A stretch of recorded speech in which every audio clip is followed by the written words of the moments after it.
Bom dia. Hoje vamos descobrir como você, que convive com enxaqueca há anos, pode ter esperança de se livrar desses problemas. Para isso, vamos conversar com a doutora Fabiola Dasch. Ela é médica, professora de neurologia e responsável pelo ambulatório de dor de cabeça do Hospital das Clínicas da USP de Ribeirão Preto. Além disso, a doutora Fabiola é palestrante internacional e suas linhas de pesquisa têm uma característica muito rara e especial para quem tem dor de cabeça. Elas são multidisciplinares, ou seja, elas abrangem tanto a área de neurologia quanto fisioterapia e disfunção temporomandibular, que geralmente é tratada por dentistas. Seja bem-vinda, doutora Fabiola. Muito obrigada por me receber, pelo convite. É sempre muito bom estar falando, né, para as pessoas do que a gente anda fazendo. Afinal, nossa universidade é pública, né, e essas informações de algum jeito têm que chegar na população. Nossa, a gente que agradece, doutora, porque como o Telix tem essa expectativa de possibilitar a comparação de tratamentos de diferentes áreas da saúde, é muito emocionante receber aqui a doutora Fabiola, porque ela pratica essa interdisciplinaridade na carreira dela, tanto como professora, como pesquisadora e como gestora na área da saúde.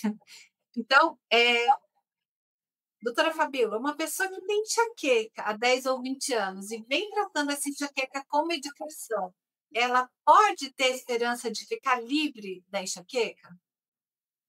Veja só, a enxaqueca, ela é uma doença que tem uma ela é uma doença, primeiro a gente tem que entender isso, né, que em geral as pessoas não entendem ela como uma doença, uma dor de cabeça normal, né, bem que ela não traz grandes consequências como óbito pela enxaqueca, então acho que é uma coisa normal da vida. Não, ela é uma doença, né, leva uma incapacidade, a alteração da qualidade de vida do indivíduo, e ela tem um componente genético, né, ou seja, a gente vê naquela família, numa família de um paciente enxaquecoso que tem mais de um indivíduo, né, e geralmente em todas as gerações, né, vem sempre tem alguém que tem enxaqueca. Então ela tem componente genético e ambiental. O genético eu não consigo mexer, eu nasço com aquilo, né, tá lá no meu DNA, mas o ambiental sim. Então, o que que a gente, entende da migrânia? Eu não consigo ter cura dela por causa desse componente, genético, mas eu consigo ter um controle, não só pelo uso de medicamento, mas pelo ambiente. Que a gente fala de ambiente? Quem tem enxaqueca sabe, né, a gente está numa fase mais estressada da vida, né, o ambiente não está a nosso favor, a gente começa a ter mais crise. Estou dormindo pior e engraçado que seja, dormir muito também pode desencadear mais crise. Então, ele depende do ambiente, mas fato é que cura a gente nunca pode dizer que tem esse componente genético. Entendi. Doutora, mas a doutora falou que ela pode ter expectativa de melhorar, né, de controlar. E o Uhum. que ela deve fazer de diferente, ou que tipo de profissional de saúde ela deve para conseguir esse resultado de não ter mais dor de cabeça ou de ter menos dor de cabeça? Bem, são muitas os tipos de dor de cabeça, são muitos, são centenas de tipos, né, mais de 150 tipos diferentes. Em geral, essas cefaleias que não atentam contra a vida da gente, que a gente chama cefaleias primárias, né, a gente vai ter ao longo da vida, né, e muita gente acaba se acostumando e entendendo que ela não é essa ameaça à vida. Quando essas crises elas são, muito esporádicas e elas são repetitivas ao longo da vida de uma mesma maneira, quer dizer, nada de diferente de uma crise para outra, eu não necessariamente preciso ir num neurologista, né, pra às vezes não preciso nem com um profissional de saúde mesmo pra eu faço uso do analgésico, sei que resolve. O problema é quando essa dor que eu tinha, ela ve eu surjo com uma dor diferente, por exemplo, "Ó, nossa, essa dor eu nunca tive", né? Ou ela muda de padrão, ela era de um jeito, ela vem mudando, ou ela intensifica, ou ela aumenta de frequência, que de alguma maneira está diferente do que eu tinha. Ou eu nunca tive dor de cabeça e passo a ter, de repente, lá mais depois de 30 anos, que é mais difícil de começar a surgir na vida da gente a dor de cabeça, né? eu preciso procurar um especialista. E uma pessoa que esteja capaz de fazer o diagnóstico, né, diferenciar a minha dor de cabeça das demais, para ver se eu preciso investigar, né, tem dores de cabeça que têm tratamento completamente diferente outra de uma da outra, né, elas têm, em geral, tratamento diferente, então eu diria, assim, que se ela é muito episódica, eu não precisaria, né, quer dizer, uma vez ao o que que a gente diz episódico? Uma vez no mês, que eu consiga resolver com ela facilmente tomando analgésico. Se eu tiver, por exemplo, um mês, uma crise por mês, mas que ela tenha um impacto muito grande na minha vida, eu preciso ir atrás, ver o que que é para conseguir adequar um tratamento melhor para mim. Mas se ela é muito esporádica, faz não preciso, mas eu indicaria que procurasse, caso fosse um profissional que fosse um neurologista. Isso porque, eu me alongando um pouquinho mais, para fazer o diagnóstico eu preciso de ter um exame neurológico normal. Então, precisa ser uma pessoa que saiba fazer um exame neurológico. E é isso, quem está apto a isso é o neurologista mesmo. Entendi. Doutora, então o profissional que ela precisa procurar é realmente o neurologista, né.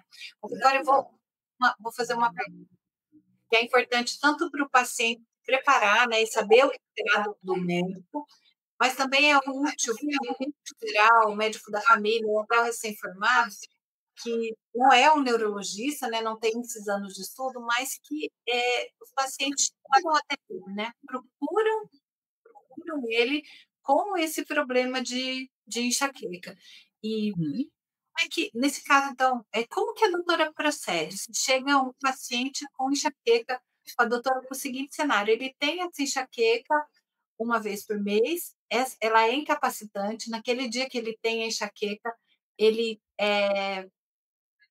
não consegue trabalhar, ele precisa geralmente entrar no quarto, ficar no quarto fechado, falta o trabalho, é uma coisa que ele já tem há anos, eventualmente tem da mãe e do pai, mas ele gostaria de não ter mais isso, ele gostaria de não Uhum. ter a vida inconstante, né?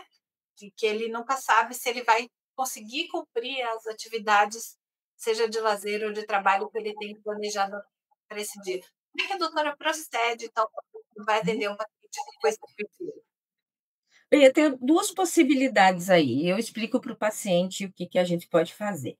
Eu acho que a primeira opção minha seria melhorar o tratamento da hora da dor dele. Ele já tem uma crise só e talvez o tratamento não esteja bom dessa fase aguda, então eu oriento: "Olha, o remédio tem que ser tomado o quanto antes". Se eu fico curtindo a dor, que daí isso é muito frequente, o paciente ficar esperando ela ficar muito intensa, levar ele à incapacitação, às vezes o medicamento leva um tempo, eh eh eh, às vezes ele não é eficaz, às vezes ele demora muito fazer tempo, porque acontece um processo de sensibilização, lá no sistema nervoso central, né, com, o andar da crise. Então, quanto antes, isso é uma primeira orientação. O outro é tratar usar medicamento, dose adequada, né, para aquele paciente, às vezes toma-se subdose, né, e aí ela não é eficaz por isso. Então é isso. O quanto antes, remédio adequado, e se ele já está fazendo esses 2 passos, significa que aquela medicação não está sendo eficaz. Eu posso associar vários medicamentos, né, eu posso usar classes diferentes ao mesmo tempo.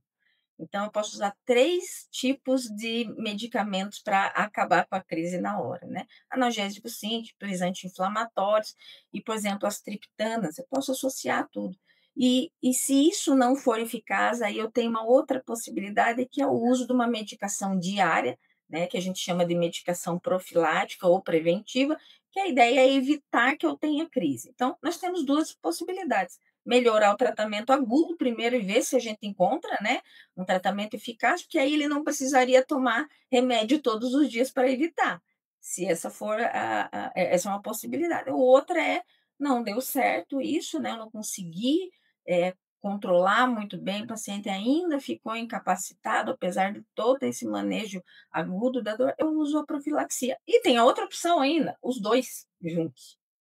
Entendi, entendi, doutora. A doutora citou que tem esses 150 tipos de enxaqueca, né? E a doutora falou que tem que que nesse caso, assim, é necessário solicitar exames? A doutora costuma solicitar algum exame na primeira consulta para identificar qual desses 150 tipos de enxaqueca a pessoa tem, ou isso não é necessário, só com a conversa você já consegue fazer um diagnóstico?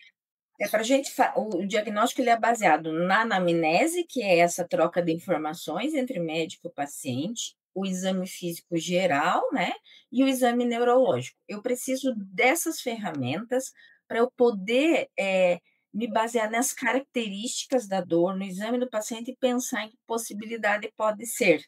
Então, na hora que eu estou conversando, quando examino, abre-se um leque, ou ele às vezes na anamnese eu estou conversando, abre-se um leque enorme, eu vou lá, examino e tento reduzir esse leque de possibilidades.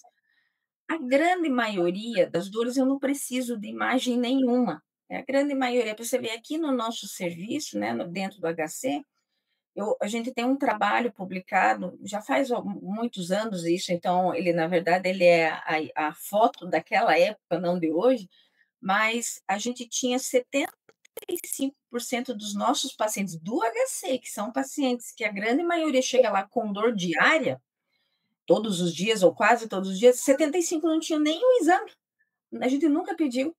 Porque o que é importante é isso, né, é você a conversa com o paciente, isso é importantíssimo, e examinar, pôr a mão, ver da onde vem a dor, ver se tem alguma alteração neurológica, é importante fazer fundo de olho, aliás, importante não, é fundamental olhar lá dentro para ver se o paciente tem um negócio que a gente chama papiledema, então isso é importante. Com isso, o que que eu consigo me cercar? Ver as características se são benignas da doença ou não, e a gente tem um negócio que a gente chama de red flags, ou bandeiras vermelhas, que fazem nos ficar alerta, né, ou sinais de alerta, para uma possibilidade de uma condição não primária, ou seja, uma dor de cabeça secundária a alguma outra doença. Então, vou dar uns exemplos aqui. Eu falei no exame neurológico. Se a gente examina o paciente e eu vejo que ele tem uma alteração neurológica, isso é um alerta, né? Quer dizer, e essa alteração surgiu com o início da dor, né? Isso é um alerta, alguma coisa tem na cabeça, né. O paciente perdeu força no braço, começou com a dor de cabeça, perdeu força no braço, alterou a sensibilidade, né, alterou a visão, está enxergando duplo, por exemplo, teve uma crise convulsiva com a dor de cabeça, né, ele não tinha dor, veio a dor de cabeça, ele começou a ter crise convulsiva. Perdeu a consciência ou reduziu o nível de consciência, a dor de cabeça que surge, que o paciente nunca teve na vida, mas surge após os 50 anos, é um alerta também, porque, como eu tinha falado lá atrás, as cefaleias primárias, enxaqueca, tudo, a grande incidência, o início de caso, ele surge mais ali até os 30 anos. Depois dos 50, existe casos novos? Existe, mas são mais raros e aumentam as chances de eu ter outras doenças no cérebro, né? Então, isso é um alerta. Criancinhas muito pequenininhas também, lá abaixo dos 5 anos, isso também é um alerta. Paciente que sofre um trauma, por exemplo, bateu a cabeça e de repente começa com a dor, isso é um alerta, não significa que eu vou precisar pedir a imagem para todas essas coisas, mas isso é um alerta tanto para o paciente quanto para o médico que está vendo o paciente. Então é importante. Mas, assim, na grande maioria não, porque as cefaleias em ambiente ambulatorial, no consultório, né, do paciente, elas são a grande maioria primária. As secundárias, onde que elas vão ser mais prevalentes? No hospital, no nível de emergência dele, né, e principalmente se ele é em um serviço de regulação, como é a nossa unidade de emergência aqui do HC, quer dizer, o paciente tem que procurar o posto para depois ser encaminhado. Nesse tipo de serviço, as cefaleias secundárias são mais prevalentes. Mas no posto de saúde, né, mesmo no posto, no ambulatório, em consultório, a grande maioria é primária mesmo. Primária mesmo. E aí é essa a questão da medicação para crise e a medicação profilática. E Né, e cada tipo de dor tem o seu. entendi, entendi. Doutora, e conta pra gente, o que que a levou a se interessar pelo tema da dor de cabeça? Sabe que eu vim aqui, eu moro aqui em Ribeirão há 20 anos quase, né, isso mesmo. Terminei minha residência e vim para cá com o interesse de fazer pós-graduação. E eu conheci o meu professor na época que me recebeu no serviço dele, o professor doutor José Geraldo Speciale e o doutor Carlos Alberto Bordini também, eles eram desses, foram os criadores desse serviço, eles me receberam bem, eu comecei a me interessar pelo serviço, pela dor, e aí eu já fui fazer minha pós-graduação nessa área mesmo. Eu fiz no tema enxaqueca mesmo, né, fazendo eu vim fazer acabei fazendo doutorado direto já, porque na graduação eu já tinha feito pesquisa, então eu pude pular a etapa do mestrado e fazer o doutorado direto. E foi na área de enxaqueca com a medição da pressão arterial desses indivíduos, um projeto bem legal. E aí, de lá para cá, vim fazendo, comecei a participar de várias pesquisas, acabei, fazendo um curso para o hospital, virei a neurologista. Primeiro, né, a neurologista participante desse ambulatório, né, porque o doutor, José Geraldo ainda estava ali. Quando ele se aposentou, abriu um concurso para professor e eu prestei, e aí desde então sou professora do serviço. Mas é o interesse da vida, né, acabou, a vida inteira eu trabalho com isso. Que legal, que legal. Aqui o nosso interesse aqui nessa área de computação de dados de pesquisa de saúde, né, que é o tema do nosso trabalho aqui, foi mais pessoal, assim. Eu sempre tive uma frustração quando algum parente, algum amigo ficava doente e não conseguia melhorar, né? Passava por. E eu sempre tive uma frustração com a dificuldade de encontrar informações confiáveis e até encontrar a informação mesmo e comparar. Mas a gota d'água que fez eu mudar minha vida por causa disso, começar a trabalhar com isso, foi quando a minha filhinha teve enxaqueca. Você falou lá de Uhum. criança quando começou a ter dor de cabeça com 5 anos e levou 1 ano e meio para ela melhorar. A gente passou por 9 médicos diferentes. Então, a gente está desenvolvendo esse serviço e a gente quer conversar com pessoas de destaque, né, que tem esse conhecimento profundo, para tentar reduzir esse caminho para outras pessoas, né? Porque é muito angustiante ver uma criança, uma filha com dor de cabeça e não conseguir melhorar. Então, reduzir esse tempo, né, de encontrar a solução é a nossa missão aqui. Então, muito obrigada por estar contribuindo nesse projeto, doutora. Mas Eu aí, acho então, que aproveitando, se você me permite, bem isso, se a gente, o que que eu sugeriria na área de dor de cabeça então, né, em qualquer área.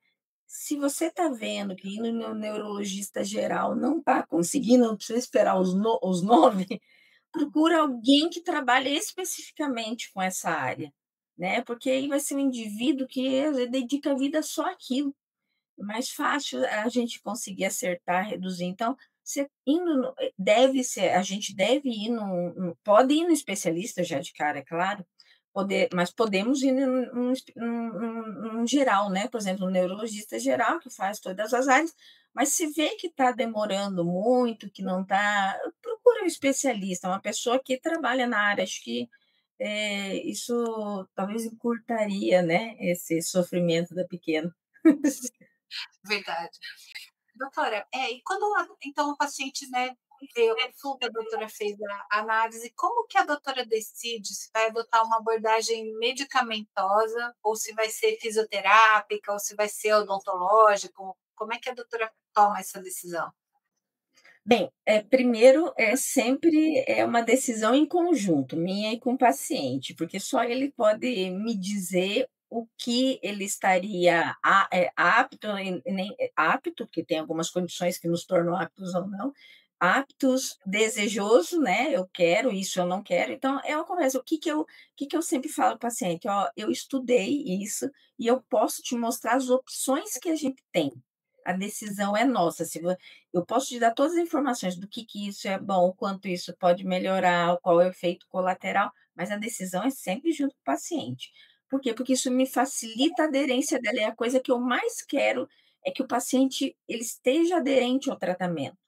Porque se eu decidir por mim, né, assim, o médico decidir por ele, sem o paciente desejar aquela situação, é uma coisa que não seria a melhor, o mais adequado para a vida, para a rotina do indivíduo, ele não vai fazer. né, porque então eu tenho que facilitar tudo. E como facilita? Dividindo com o paciente isso e deixando ele nos dizer o que que é melhor para ele, o que que ele quer, com o que que ele se engajaria mais, o que que é mais fácil para ele. Então é sempre uma decisão. Com relação ao trabalho com, outras áreas, né, da área de saúde, isso vai depender o que que a gente encontra no exame físico, né. Então, se eu vejo que um paciente tem, por exemplo, apertamento dentar, se ele tem muita dor na região do masseter, se eu vejo que ele está, com o dente quebrado ou com fissuras no dente, ou, com os dentes desgastados, eu encaminho para um dentista para fazer uma avaliação, porque a gente tem várias abordagens até para proteger os dentes, né. Se eu vejo o paciente com uma dor muscular muito importante, mesmo no masseter, né, ou na região cervical, vejo que ele tem muitos pontos de gatilhos musculares para as dores dele, ou eu vejo que ele tem um encurtamento para essa musculatura, ou uma fraqueza para essa musculatura, eu encaminho para o fisioterapeuta, que aí ele tem uma abordagem de alongamento, trabalhar esses pontos miofasciais, fortalecimento de musculatura cervical, e isso tudo é importantíssimo, porque muitas vezes a gente e isso também, né, deixo bem claro para o paciente, se a gente conseguir fazer tudo isso, a melhora vai ser mais rápida do indivíduo, vai ser tudo mais rápido se a gente conseguir ter essa abordagem multiprofissional. Nem sempre é possível, justamente por essa rotina. Às vezes o paciente tem uma rotina que ele não consegue fazer fisioterapia do jeito que tem que engajar, né, pelo menos uma vez na semana, né, para você conseguir fazer. E ele tem que ter um engajamento em casa, né, quer dizer, não é só na sessão, ele tem que ter o engajamento de fazer os exercícios que o fisioterapeuta, orienta em casa. Então, isso tudo é muito da rotina, mas eu sempre mostro todas as opções que, no meu ver, seriam, importantes e o que se ele conseguiu quanto mais daquilo junto, melhor, mais rápido é melhor, melhor é. E é eficaz, doutora. Essas coisas funcionam realmente no sentido de prevenir a dor e de reduzir a dor.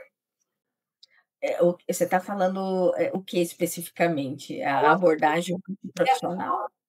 a fisioterapia ou esse tratamento com Ajuda. dentista, eles funcionam. Isso, a gente tem pesquisa, né, tem uma área, né, de pesquisa bem grande, né, nessa área. A gente tem um estudo, inclusive, que foi um trial, né, que é um estudo controlado, em que a gente fez medicação para os pacientes todos, e um grupo fez a fisioterapia e outro só recebeu orientação. O que que a gente viu? Que o paciente que conseguiu fazer a fisioterapia, né, que fez a fisioterapia, esse grupo, ele tiveram melhora mais precoce.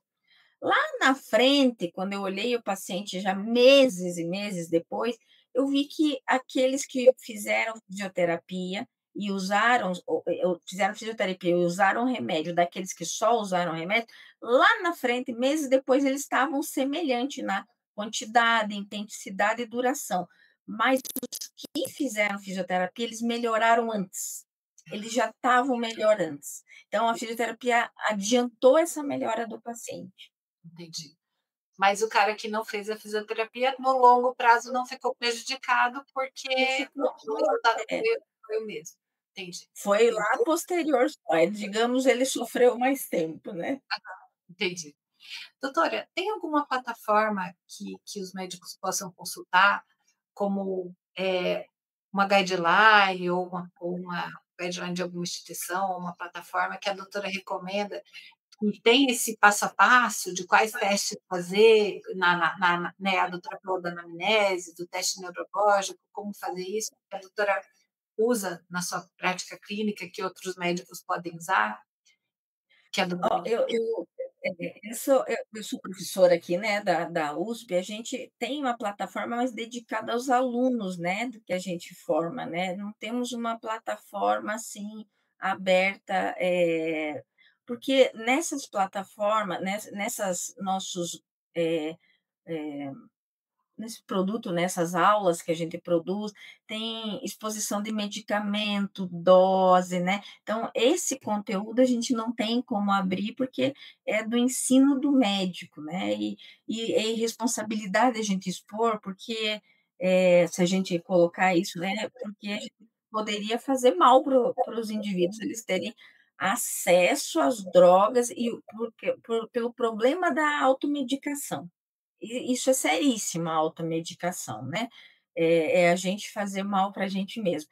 Então a gente porque tem conteúdos que não podem, mas a gente não tem uma plataforma aberta para a população, né, em geral, mas é uma coisa interessante de se fazer. Nós temos um grupo, eu participo do grupo, não sei se, a gente possa até, divulgar, que se chama DTM Cefaleia da USP. Uhum. Então, eu faço parte desse grupo e ali, tem bastante informação sobre a parte da fisioterapia, tem muitas coisas interessantes sobre cefaleia, então eu indicaria esse Instagram para as pessoas seguirem, né. E, de vez em quando eu vou lá e falo especificamente sobre a parte médica, né, a maioria são informações do grupo de fisioterapia e eu sou chamada para falar da área médica mesmo, né. Mas eu não tenho plataforma. E a gente como, pesquisador, né, e professor que a gente tem que se a nosso o banco de dados que eu uso se chama PubMed, né, é um banco de dados internacional que, tem as revistas de todos os lugares do mundo, e você lá vê as publicações, né, e está inteirada, então, de tudo que está acontecendo, produzido, publicado no mundo inteiro. Que Em legal. tempo, né, é, Obrigada pelas dicas, sim, excelente, excelente. Doutora, há muitas pesquisas na área de enxaqueca e cefaleia, né?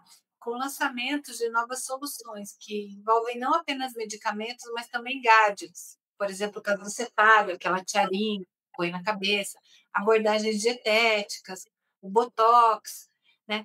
Como é que a doutora analisa, que fatores que a doutora analisa numa pesquisa para considerar, né, adotar essa inovação na sua prática clínica e nas suas recomendações ou não? O que que a doutora avalia na pesquisa? é.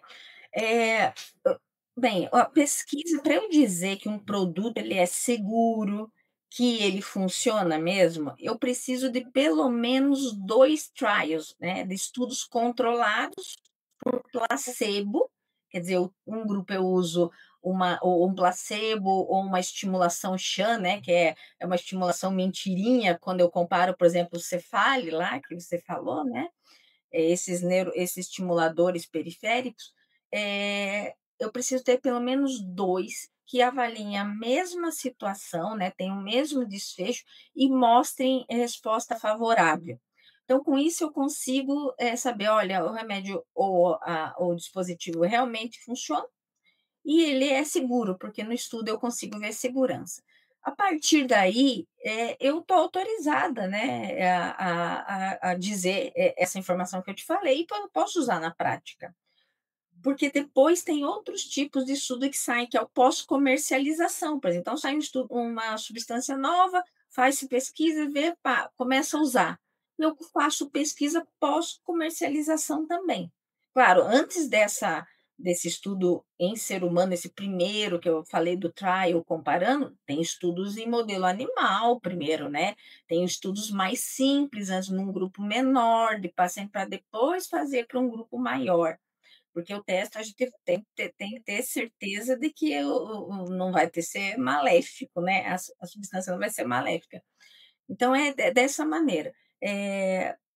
Aí desse jeito eu posso então, eu ali como eu ensino e eu guio a minha prática por essas situações de substâncias que, são estudadas e mostre segurança, né. E se eu não tenho estudos tão robustos assim, tão robustos eh, e eu não sou impedida de usar, né, desde que eu saiba se ele tem algum malefício para o paciente, mas o paciente também é informado disso. "Ó, eu tenho isso aqui a gente tem, é nível de evidência 1A, ó, esse aqui é nível B, significa que eu tenho um daqueles estudos, os outros são menores, não são gigantes, mas também está mostrando que tudo jóia, que funciona", né. E várias drogas são assim também, por exemplo, o que que acontece para a gente ter estudos grandes?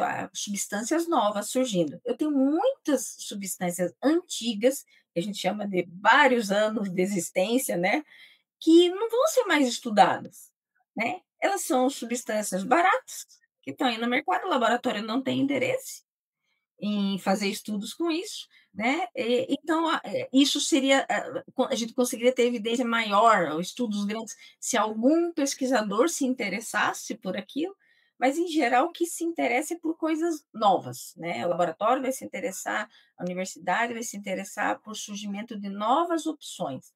Então é possível de eu ter substâncias mais antigas, que não têm estudos tão robustos, mas que são usadas há séculos aí, e às vezes ela não é específica, por exemplo, no estudo para enxaqueca, mas ela tem, por exemplo, para epilepsia, para depressão. Então eu uso a segurança para desse outros estudos. Nossa, quando esse remédio foi usado para pacientes com depressão, ansiedade, mostrou segurança total. Eu falei: "Então tá joia, eu não tenho estudo tão robusto em enxaqueca, eu sei que funciona, os estudos estão mostrando, e ele não e ele não traz malefícios para o paciente, ou tem determinados efeitos colaterais, né. Então é mais ou menos desse jeito que a gente trabalha. Nossa, perfeito, doutora. Eu sei que o seu tempo está curto. Posso fazer uma última Claro perguntinha? que A doutora falou de, quantidade de pacientes no estudo, né. A partir que quantidade de pacientes a doutora acha adequado, assim? Que seria o quando a gente eu vou querer fazer, por exemplo, olha, eu quero testar, e em geral a gente acaba não fazendo isso com medicação, mas, por exemplo, com neuroestimulação, quero ver se eu consigo, no caso a gente faz na fisioterapia, ver se eu fizer tal mobilização no pescoço, eu eu eu melhoro o indivíduo. Independente do tipo de pesquisa, né, fisioterapia, o meu desfecho, eu consigo calcular o quantos indivíduos eu preciso para aquele meu desfecho. Então, seja um neuroestimulador, seja um remédio, seja fisioterapia, eu me baseio num desfecho que eu quero, né, o que que eu quero nesse tratamento, e eu consigo calcular por meio de cálculos matemáticos mesmo, né, na estatística, o quanto o quanto mínimo de indivíduos eu preciso para que para o que eu encontrar, ele seja mais próximo da verdade do que por acaso, entendeu? Então, assim, o que a gente tem. então não tem o número mágico, 1000 pacientes, tipo Não, depende do que eu quero testar e do que eu quero ver. Então vai depender disso. Qual é a minha ferramenta, o que que eu vou ver, o que que eu vou analisar e qual o desfecho que quer. Mesmo eu fazendo o mesmo tratamento, dependendo do desfecho, vai mudar a quantidade de indivíduos. E a ideia é essa, eu preciso calcular, porque eu posso encontrar coincidências ou achados ao acaso, então eu tenho que reduzir isso. E a matemática é que nos ajuda a reduzir. Então, ajuda eu a ter a certeza de que aquele meu resultado, a chance dele é de 95%, por exemplo, tem estudos que é 98%, você que escolhe também essa porcentagem no seu cálculo, de que aquilo não seja ao acaso, aquele achado, que ele seja real. entendi, entendi. Ok, doutora. Que pena, para a gente ia ser ótimo se tivesse um número mágico ali que eu coloco um filtro, olha, só vou exibir esse com mais de 100 pacientes ou com mais de 1000 pacientes, mas então não tem esse Não, critério tão fácil. pesquisa é uma coisa bastante difícil para que o que a gente quer que aquele nosso resultado seja o mais fidedigno, né, e que tenha retorno para a população de uma maneira ou de outra. Desde o estudo animal, a ideia é retorno para a população, sempre é. Eu começo um estudo em um modelo animal, né, e às vezes inicio num grupo pequeno, mas sempre o retorno de qualquer pesquisa na universidade é o retorno para a sociedade, né, isso no geral. Então não existe, infelizmente, e ela é muito árdua, a pesquisa, ela precisa muita dedicação, né, precisa ter conhecimento para você não cometer esses erros, por exemplo, né, de fazer um estudo da cabeça e não ter esses cálculos em mente, e aí chega lá na frente, você vai ver que você não tem como mostrar que esse teu resultado é fidedigno, né, ou que ele está perto do aceitável matematicamente da realidade, né. Então é um trabalho árduo, mas é gostoso. Quem gosta de fazer pesquisa fica muito feliz, os olhos brilham, e sempre está procurando e isso surge de conhecimento, né, então você lê, você estuda, você vê pacientes, vê: "Nossa, será que isso acontece? Vamos ver se isso aqui está acontecendo?", né. Vamos ver essa alteração física, se existe, né, se essa substância é bastante eficaz do jeito que parece que é. Legal, que joia, doutora. Então, eu queria agradecer, né, a entrevista foi super útil, a gente sabe que essa busca para a saúde é tão difícil e requer tanta coisa para acontecer, né, a vontade e a dedicação do paciente, a existência do médico, mas a gente também precisa de laboratórios, ter disponibilidade de remédio, ter ajuda do hospital, clínica, exame, é realmente um ecossistema complexo, né. Então, e aí foi muito legal conversar com uma pessoa que contribui de tantas maneiras nesse cenário, né, seja formando novos médicos como professora, atendendo diretamente pacientes, contribuindo com a ciência, com pesquisa, então foi uma grande honra mesmo ter a doutora aqui na nossa plataforma. A doutora falou que talvez gostasse de falar um pouquinho de algum projeto que a doutora está trabalhando agora, se a senhora quiser, compartilhar com a gente que essa doutora acha importante algum projeto, a gente vai ficar feliz. É. Assim, felizmente, quando a gente está numa grande universidade, a gente consegue fazer parcerias de pesquisa com várias áreas da medicina, né. Então aqui, por exemplo, em Ribeirão Preto, né, em consórcio com, por exemplo, São Luís, que também participa, e Pelotas, existem coortes. O que são coortes? São estudos, né, são estudos que acompanham o indivíduo, por exemplo, nesse caso nosso aqui, que tem na nossa universidade, ela acompanha o indivíduo desde o seu nascimento. Então, eu tinha até te falado, né, a gente tem uma corte que acompanha o indivíduo desde o nascimento e eles hoje têm 49 e 50 anos já, esse indivíduo. Então, eles foram avaliados várias vezes durante a vida dele. Isso traz informações riquíssimas, né, para eu conseguir saber sobre prevenção, por exemplo, sobre se o paciente ele é exposto a tal condição, o que que acontece lá na frente, eu consigo ver essas coisas. Nossa, ele foi para o CTI, né, quando ele nasceu, ele precisou do CTI. Lá na frente eu posso ver, será que esse indivíduo, essa criancinha, esse bebê que nasceu e precisou de UTI, ele tem mais dor do que o outro indivíduo? Porque no CTI a criança, ela toda hora está sendo picada, né, algumas crianças entubadas, então a gente pode ver um monte de coisa e com isso conseguir prevenir. Eu posso ver se a amamentação nessa criança, o que que ela eu estou falando da minha área, mas esses estudos eles são em todas as áreas, né, tem avaliações cardiológicas de toda a parte de pediatria alimentar, tudo. Então, é uma fonte gigantesca de informação e a ideia é isso, para eu poder, entender o que que acontece ao longo, essas coisas que o indivíduo se expõe e o que que acontece na frente, para eu conseguir dizer nas políticas públicas: "Olha, se você fizer isso, você tem tanta chance lá". O tabagismo é isso, por exemplo, eu consigo ver o indivíduo que fumou ao longo da vida, que aumenta a chance de câncer em vários lugares no corpo. É desse tipo de estudo que a gente fala, né. Então aqui em Ribeirão tem isso acompanhando, tem uma corte que começou em 76 e 77, então pegou todos os nascidos vivos aqui em Ribeirão. Nesse tem uma de 84 e tem uma de 2010 agora, então que as crianças estão com 14, 15 anos, 2010, 2011. E aí isso aí a gente vai avaliando ao longo da vida e podendo ver o que está acontecendo, quem que tem tal doença, ou quem que está com tal condição e o que que ele foi exposto até agora, para a gente ver se encontra alguma relação entre isso e para poder dizer assim: "Olha, não se expõe, se a gente se expuser a tal substância, tanto chance de eu ter uma doença".